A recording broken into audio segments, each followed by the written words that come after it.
Hello, everyone, and welcome back to Built on Blues. We usually have guys on this show who either swing the hammer or draw the prints. It is rare to find someone who masters both.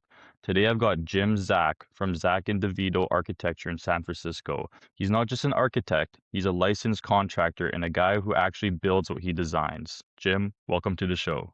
Thanks for having me. I'm looking forward to this. Awesome. I can't wait to get started. I want to start with that hybrid identity. Most architectures I know haven't touched a circular saw in their lives, and most builders roll their eyes when the architecture walks on the site.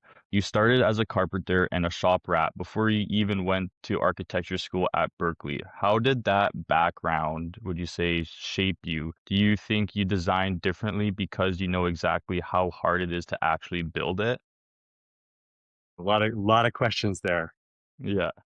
Maybe a little background. I grew up with a dad who was I guess he was a contractor technically, but he was more of a real estate investor, and he did a lot of buying and selling and flipping houses. So when I was in high school, that's kind of what his main activity was. My summer job was helping remodel houses, and I would learn how to sheetrock and paint and install floors and cabinets when I was 14, 15 years old. And that was my summer job. And when I finished high school, I wasn't ready for college, didn't even think I would go to college, and had a job with a contractor about a week after I finished high school. I was 17. I think in retrospect, knowing what I know now, I think I had a pretty high affinity for it, just good aptitude for doing construction, and worked for a guy who my workmates were a friend of mine who was a year older, so he was 18. Another guy who got me the job was maybe 22 or 23, and we were his crew, and we were building new houses. So we kind of did everything, and I learned how to build houses, in a year. Just had a good sensibility about it. Was good at finish work. Was kind of precise. So learned how to build, and worked for him for a few years, and started off on my own. Kind of just was always entrepreneurial and independent, and kind of started my own business building decks and fences and little additions and things like that. Didn't have a license, just kind of went to work and did that for a couple years. And at some point, my recollection is I was kind of building a fence and a deck one day, and I was digging a ditch, or digging a hole for a post, and started thinking like, this is kind of menial, and I'm starting to feel like I'm getting dumb. I'm getting dumber every day as opposed to learning, and kind of that light bulb moment where it's like, well, maybe school is not a bad idea. And I started dabbling in junior college. And then after a year or so, I kind of made a commitment I would go to school. I was kind of, high school was just sort of show up, and was just outside interests that kept me very distracted from school. But in junior college, once I decided to go, I put my head down, and I was kind of an A student. Very different change of perspective of just becoming more academically inclined, and then decided to go to architecture school. And in California, it was sort of Berkeley or Cal Poly. And I ended up going to Berkeley, which in retrospect, I think is funny, is I don't think I ever really grasped what Berkeley was until I was sort of there. Like I didn't understand that Berkeley was the institution that it is, in terms of its reputation. But went to architecture school and just loved it, immediately loved it. I was a few years older than I knew how to build things. I understood construction, and immediately it was just very clear to me, to my teachers, to my peers, that I was kind of in a different place than most students. And I think a lot of people that start in construction, perhaps it is limiting. And I somehow fell into the design part of it and just dove in head first. And um, I think I'm a pretty accomplished designer at this point, and just having understood construction, it's always been there. And then through 2.5 years of undergraduate and 2.5 years of graduate school, they had an amazing workshop, and I was, as you said, the shop rat, always working in the shop and making things and building things and making models. My professors learned that I could make things, and then they would hire me to make things for them, and kind of left school with a lot of confidence just in my design abilities and having known how to build. And I just didn't really want to work for anybody, and I just started my office. And so I think the construction absolutely impacts how we design and how we build. And I think for a while as a young architect, I probably fought that, and just thinking that I should be thinking beyond what my own experience is. But I think the way we've developed our practice, so it's always been about building things and making things and being very crafty, and how does one craft things. And I'll be the first to admit I'm never going to go out and build a high rise, and I don't have any interest in doing a big scale project like that. So we tend to work on smaller scale, highly detailed projects. And so the construction background has always influenced what we do. Yeah. No, Amazing. that's Yeah. awesome. I want to go back a little bit to, it sounds like you are a big risk taker. Like you said, back when you were younger, you started your own deck company without a license, even you're building decks for people and stuff. And then Yep. just going through school, you seemed like you always had that entrepreneurial side in you to, go start your own thing.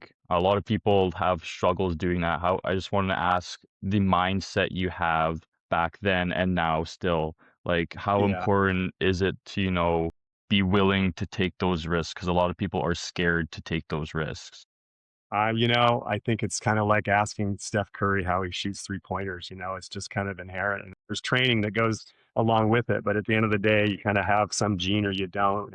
I'm 66. I've been doing this a long time. And I think as we get older, we kind of do look back. And, I look at my dad, and my dad was equally entrepreneurial as I was. And so I grew up around the dinner table listening to his talk about real estate and borrowing money and just kind of doing that risk taking thing. So for me, I look at it as being kind of genetic and it's just passed Yeah. down and grew up in that environment, but it was there from the very beginning. My distraction in high school was I raced motorcycles, and I started doing that when I was 14 years old. And so I guess from most people's perspective, that's about as high risk an activity as one can do. And that's what I was doing yesterday, so I'm still doing it. And I just think that kind of the risk thing, again, like as an older person now, I can look back and when you're 30 years old, you don't even think about it. You just kind of do what you do. And yes, I have a very high risk tolerance kind of in all aspects of my life, whether it's business or pleasure or activity, whatever it is. I think, can one learn it? Can one train themselves to become more of a risk taker? Sure, I suppose so. But, I think some people are born to be entrepreneurial and they're just going to be workers. And you have to, I think it's important. That's another aspect of my life that I've really learned in the last even 5 years is like understanding who you are, and if you're starting your own business, like, well, what kind of person am I? Am I a risk taker or am I going to be more deliberate and more, you can still be entrepreneurial and kind of figure out how to get things done, but just understanding how do you think and how do you approach things, I think would be very helpful. And it's become a little bit of a mission of mine is to think a little bit and teach under other younger architects or people thinking about doing construction or architecture is like to understand who you are and what kind of thinker you are. And now again, I have the pleasure of being able to look back and think about my origin story. And it's like I kind of ended up doing what I was meant to do, if that makes sense. And I just think about even in high school, like I always made things. I always drew things and just was always interested in that. And now I understand I have a very, very elevated level of kind of spatial thinking that when you're young, again, like, isn't everybody like me, And you realize that no, a lot of people when I see sit across the table from my clients and realize they don't see what I see. And so it's important to understand kind of what kind of thinker you are. Yeah. Important, really important to understand what kind of think you are and the kind of mentality that you want to bring to the table as well. Like you said, like it seemed like you almost had that killer mentality. And like, I feel like a lot of people have that mentality, but some people just don't have it. And, they need to take, almost like not a laid back approach, but just a different approach just to, like you said, be more comfortable in who they are and like how they deliver things. I also touch up quickly on bringing in a partner into this because I see that it's not just Zach, it's Zach DeVito. How did Yeah. you meet your business partner and how important would you say they are having you there? Just almost like keeping each other in line and keeping each other accountable. Because, if you do start by yourself, it's easy to kind of like let things slide when, now you have someone in your corner being like, not in your corner, but beside you being like, hey, like carry your weight and I'll carry mine. Right. That's really easy. I married my partner Yeah, or my partner. that's right. And so uh, that was easy. And I realized a long time ago, the different ways and the different kinds of partners one can have. And I think in the end, we had a partnership of relationship more than anything. She's an architect. We're both architects, but I look again, once you start looking at things and looking at how other people do things and successful partnerships, and particularly in architecture, there's always someone who's a good designer. There's someone who's a good rainmaker and gets projects and is a good business person. There's often someone who's a good producer and produces work. And big companies kind of like have this triumvirate of skill sets. in our situation, it's like we were both good designers, and neither one of us had much business experience, and it's nothing wrong with it. It's just, again, being aware, and there's a lot of partners that are married, right? And in construction, and the husband's the contractor and the wife does the books, or whatever it is. And there's a lot of architect partnerships that are husband and wife, and there's nothing wrong with it. And I think it works out a lot, but it can also kind of not work. And I think for me, just being aware of it, and who had this strength. I mean, I think we fell into also a little bit of a traditional model where after some point in time, we had kids and I worked and she stayed home for periods of time. And so in terms of who runs the business, it kind of just became, fell into my court. It's also like I started the business on my own, and then she became a partner later on. So I'm not quite sure it's the partnership in our case is what you just described, in the sense of like, is one person kind of like more supporting you or not? I almost brought in another partner 10 years ago or so, someone I'd been working with. I hired him as an employee many, many years ago, and then we became partners on some development projects. And he's very much a builder and a contractor, and he was kind of running our job sites. And we were working towards a partnership, and I probably am the one that poisoned the negotiations at some point, and not wanting to give up what I'd spent 20 years building, and we didn't do it. And it's probably I'm not a very regretful person, but probably one of the bigger regrets I've had is that we didn't figure out a way to do it, because I think in that case, he was bringing something to the table that would have, one plus one That is helped three out. kind of thing. Yeah.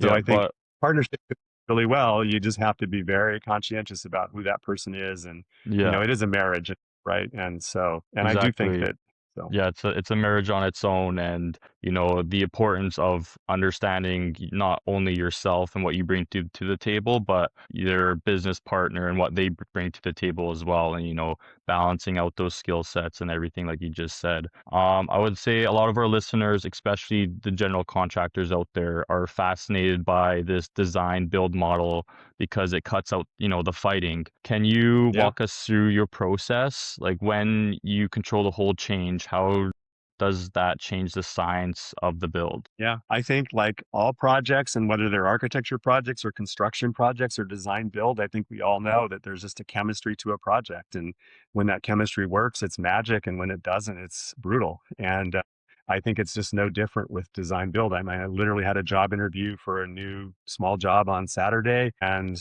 I can, explain what I told them, which is that in our world, permits are very difficult. I work in San Francisco, and it's a challenging permitting market. And you sort of have to have an architect to get through a project with any scale, and very difficult to do it without one. And so it all starts with an architect. And so for me, I get hired as an architect. And I've always actually, it's very interesting. Like, I want the services we provide to be combined, and I want the client to understand the benefits of combining those services and having a single source of responsibility. From a business standpoint, I keep them very separate. And we have separate contracts, and we have separate insurance, and we bill for architecture separately from construction. So it's not super integrated on one hand, but we want to convey to the client the benefits of the integration. And I think I learned a long time ago a lot of things. It took me a while to learn this one, is that we bill for high-end architecture services. Like we do, quote unquote, I hate the term, but award-winning architecture. We do really high-end design. And I want to get paid the same that my peers get paid. I don't want to undersell the architectural services just as a loss leader to construction. We make way more money on construction than we do on architecture. And so in some ways, the architecture does become, a little bit, I don't want to say loss leader, but it's the path into a construction project. Mhm. But we start every project getting hired as an architect. And I literally explain to people, it's like, if everybody gets along and the project is working well, then I think design build's a really good approach to it, and that we work towards that. I have some clients that hire us to do design build from the beginning, is that they've had past experiences with the separation and they didn't like it. And so they really appreciate the potential of it, and it works really well. But we do have projects we get hired, we think it's going to be design build, and we end up not building. And I'm fine with it, to be honest. It's like I'm probably more okay with it than the client sometimes, that they think maybe it's got issues, and I don't. It's just, if you want to work with a different contractor, I'm totally fine. I'll just stay in my lane and I'll be your architect. Mhm.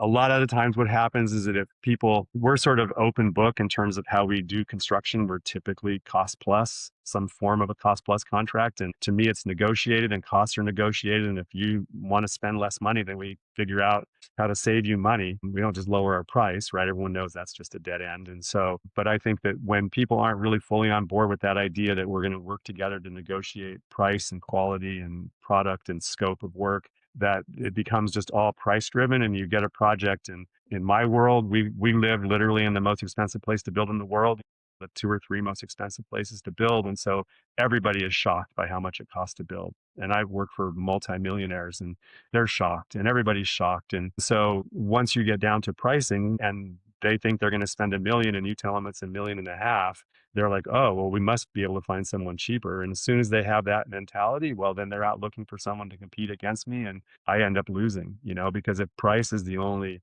goal, the low price is the only goal, then we're not going to be the low price contractor. And I don't want to be.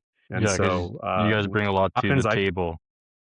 yeah. And we do a very specific, particular kind of high-end, modern, crafted work. And if you want that, then it's a great fit. And if you just want low cost, well, I'll help you find a cheap contractor.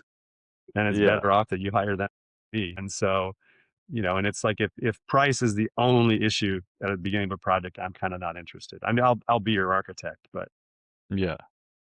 Well, yeah. So it's really important, to have that open line of communication and as well as the importance of, not dropping the price just for the sake of dropping your price because, you guys bring something to the table that not a lot of people can bring. And when you start to dip your price down, then other people get with that it and be like, why didn't I get it for that price? Why didn't I get it for that price? Right? It's like, no, it's like we bring this to the table and sorry, but it's not like anything else there in the market. kind of, one of the challenges, and I think again, everybody working in the architecture and construction realm understands this at some point in that, what does the client want? And I think if you're always, I think most of us are always hungry for the next project, right? We're always looking for more work and how to stay busy. And so to me, I've always suffered from this is that like the next project is always kind of the golden fleece, it's going to be this great opportunity. And I think sometimes that mentality, that optimism hides the actuality of the project and the client. And I think understanding like this client I met this weekend, they're probably not really my client. They just have a pretty standard average house and they just want to do a pretty standard little average remodel and it needs some creative space planning, which we're good at. But other than that, they don't want anything that actually really utilizes my skill set. And in the end, sure, if they want to hire me, I'll do their job, but it's kind of a lower end job for me and I'm not sure that's the best fit. And understanding that, like being able to give up work because it's not a good fit is a hard thing for most people to do, but it's kind of an important one is to just understand when a project and a client don't really fit your approach to the work you're doing. And it doesn't matter construction, design, or both. Yeah, of course. Yeah, I want to move on into, when you guys do have the client, when it goes from, the design and build, like you guys are doing the whole package. I would say the control is great, but, that's a massive operational load. You running a design firm and a construction company. What Yeah. tools are you using to keep your systems from breaking down? How, like, do you Yeah. manage the thousands of decisions from permit submittals to material orders so that the design doesn't slow down the build? Right. On one hand, I'd say that the people that work in architecture are architects and the people that work in construction are construction. And it's no different whether it's one company or two, 80% of the time. Like the tasks that an architect does on a daily basis, it's got the fact that we actually build almost has no influence on what they do and vice versa. But there is that middle overlap where I think the benefits of design build start to come in. I mean, literally the project manager sits next to the architect. And so I've created this sort of flow chart of an ideal project, an ideal design build project. And if you can get people on board with it, we can price earlier and more accurately than a project with a separate architect and contractor. Meaning that every client wants to know as soon as they can how much is my project, and you can't really price a project until you have a drawing and you have an idea of what the scope of work is. Yet early on, we can do budgets and be relatively comprehensive, even if it's not on paper yet. We know where we're headed. And so just through conversations and through the architect having some involvement with the guy who's doing the pricing, we can come up with early pricing. And to me, the benefits of, like, I don't think design build is necessarily cheaper. Like, clients want to think it's cheaper than the separate. It's not cheaper. That's not the goal. To me, the goal is easier administration and maybe a higher level of control and design throughout the project, and an ability to kind of craft the project to really meet the client's expectations. That's, to me, the benefits of it. But if we can, if a client, like, I don't know about everybody else, but in our world, every project, and I don't care if you're doing a $500,000 kitchen bathroom model or a $5 million new house, and your client just, this company just went public and he has $80 million in the bank. It doesn't matter. Like, their idea of their project is, I want to spend $1 million, and I walk into the meeting and it's like, well, this is probably a $2 million project, and I might tell them it's like 1.5 to 1.8, but we don't know yet.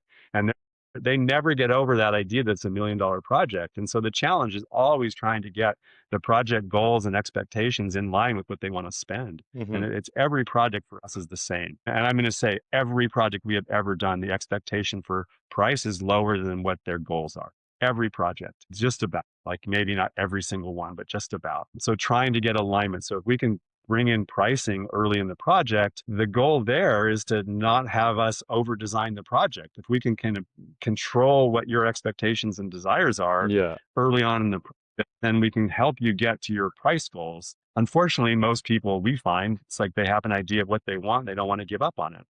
Yeah, yeah, no, it's as soon as the client, is like you said, like, well, like, this remodel is only gonna be $1 million, and then you guys are going through the process, going through the process, going through the process, and then, near the end, you're getting there and you're like, "Hey, this is actually gonna be 2 mil." Well, then all of a sudden they're Yeah. gonna be, "Well, what the heck? Like, this entire time I thought it was 1 mil, blah, blah, blah." So I understand how, it is really important to have you guys all on the same page, like you said, having the project managers where the architecture, you guys are together doing the project together, and then, as early as you can get the price to the client. That way, you're not going through this entire process all of a sudden to be like they're pulling out because it's Right. cost too And much. we have that lately. In my area, the equation of a successful project kind of broke down, post pandemic, in the sense of values are down, costs are up, real estate is slow, and we're the middle of the AI bubble here, and still things don't make sense in real estate right Yeah,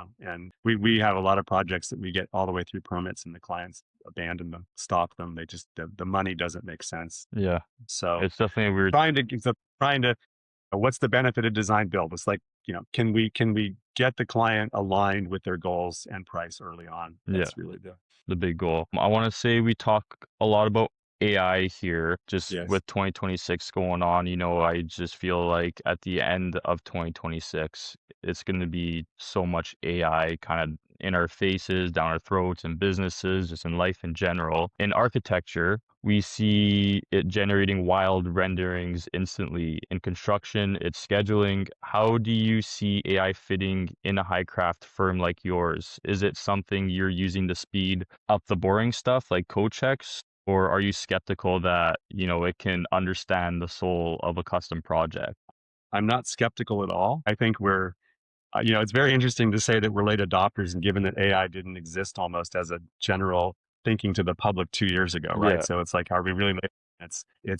I'd say no, and I'd say for a year, it's just, there's this abstract thing out there. I had no idea how it would ever benefit me, and I kind of, you're sort of, listening to all of the noise, and it's like, this is a real thing. This is a big thing. And I'd say the last 6 months, by no means have we adopted any standards in the office. I don't think we have any software that we're using as an office that everyone's on board with. It's like, I'm just, still pretty much chat GPT and a couple of other things. And what I've been using it for is somewhat scheduling. I know the code check thing is there. hmm We don't use a program that, I think, we're not using AutoCAD or Revit, which is sort of the main programs in the world. And I think a lot of the technology focuses on what the predominant programs are. So you can upload files, and yes, they can do code checks, and we haven't done that yet. I know it's there, and it's something we should look into. I use it more for projections of things. yeah, I had a project that was slightly out of my normal bandwidth in the last few months, and like, you type in a couple of paragraphs and here's this project. And it's just, you ask questions about permitting, about costs, about schedule, and boom, you get a proposal. It's not perfect. But you can run it back through the system a couple times and I edit it and I put in my things. And so that's been helpful just to, um, to minimize time and effort and to allow you to put out information that might have been hard to gather otherwise. I think you have to be very careful, right? But it's still preliminary, and preliminary is kind of a big guess no matter who does it, whether I do it or a computer does it. So Yeah.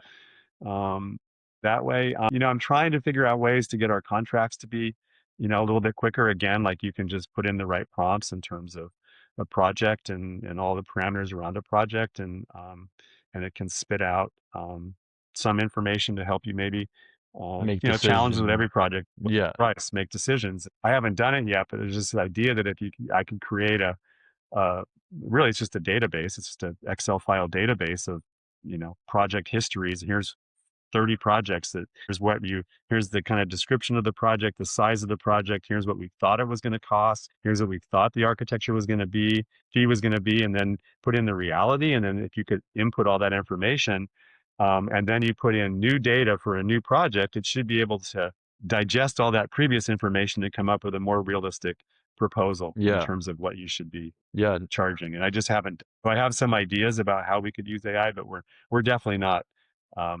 fully into it. We're also a small firm. We're Yeah. 10 people, so Yeah, no, it's of it's hard. course. Yeah, it's but like you said, like there are ways that you can still utilize it. No, you don't have to be using like a full-blown program, but like you said, you are able to give it prompts, specific prompts, because I truly believe that when you are very specific with what you're looking for, it generates you what you need. And it doesn't hallucinate or do like give you like rough Right. estimates. It gives you exactly what you need because you have to understand how to use it properly. And I think a big part of it is understanding how to use AI and not just like going into it blindly. Yes. That's where the benefit comes from. I will say, no doubt, we all need to learn it. And I think you, as someone who's truly involved in AI on a daily basis, it's no different than getting a computer and getting on the internet and getting an email address in 1998. Like Yeah. it just seemed like a thing to everybody. And then within a couple of years, if you didn't have it, you were done.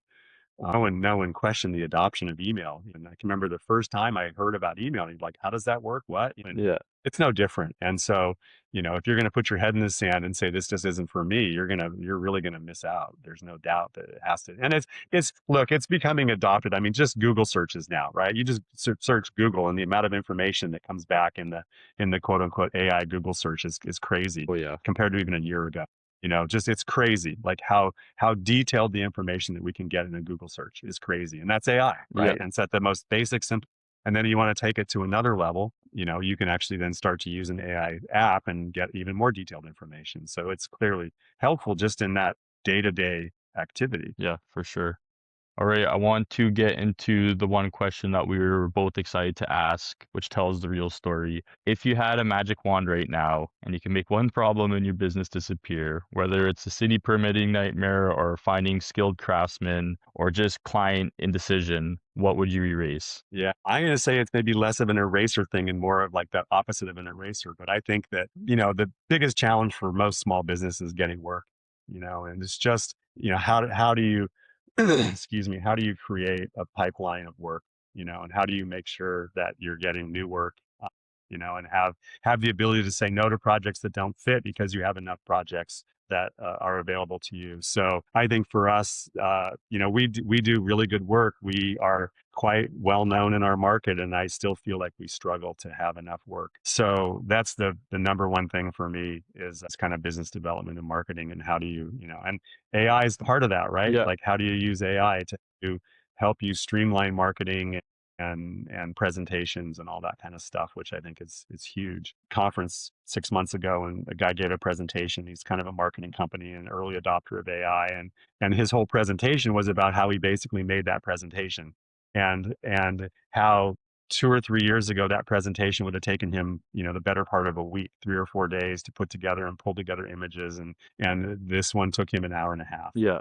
And then in an lecture, he showed us how he spent that hour and a half, just using 3 or 4 different programs, and what did the graphics and what did, the content, and literally made the presentation, right? Yeah, And so that kind of adds.